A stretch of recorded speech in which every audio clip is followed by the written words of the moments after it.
তো এখন কাহিনী হচ্ছে জাপান গার্ডেন সিটির ওখানে বিষ খাওয়ায় কুকুর বিড়াল মেরে ফেলছে। এটা তো পোস্ট করতেছি, ভিডিও করতেছি, মানুষের কাছে হেল্প চাচ্ছি। এখন আমি যেই ছবিগুলো পোস্ট করছি ওই ছবিতে দেখা যাচ্ছে যে একটা কুকুর। আর আরে স্টকহোম, তুমি এখানে কেন? সরে যাও, এগুলো দেখতে হয় না।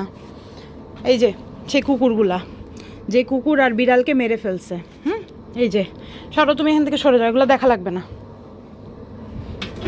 এটা হচ্ছে সেই বিষ খাওয়ানো কুকুর, আর এই যে সেই ছোট বিড়ালটা। এটা খুলে আর দেখাচ্ছি না, এটা অলরেডি আমি ছবি পোস্ট করছি। তো ওরা মানে আর কি বলবো, লাশ হয়ে গেল। এরা হচ্ছে যে জাপান গার্ডেন সিটিতে বিষ খাওয়ায়, খাবারের সাথে বিষ খাওয়ায় মেরে দিছে।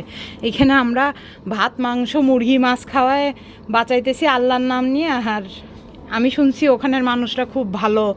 ওখানের মানুষরা মানে কি বলবো, এখন বলতে গেলে কি বলবো, ওখানে বলার কিছু নাই। এই যে ছোট বিড়ালটা, কালো বিড়ালটা অনেক ছোট, ছবিতে দেখে মনে হচ্ছে একটা বড় বিড়াল, কিন্তু আসলে একটা ছোট বিড়াল।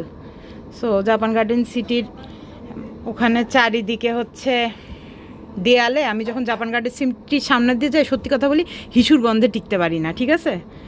আর সেখানে একটু এই কয়টা কুকুর রাস্তায় থাকে বলে, এবং আমি যেদিন জাপান গার্ডেন সিটির মধ্যে ঢুকছিলাম সেখানে হচ্ছে কুকুর আমাকে দেখে ভয়তে পালাই যাচ্ছিলো, এত ভয় পাই।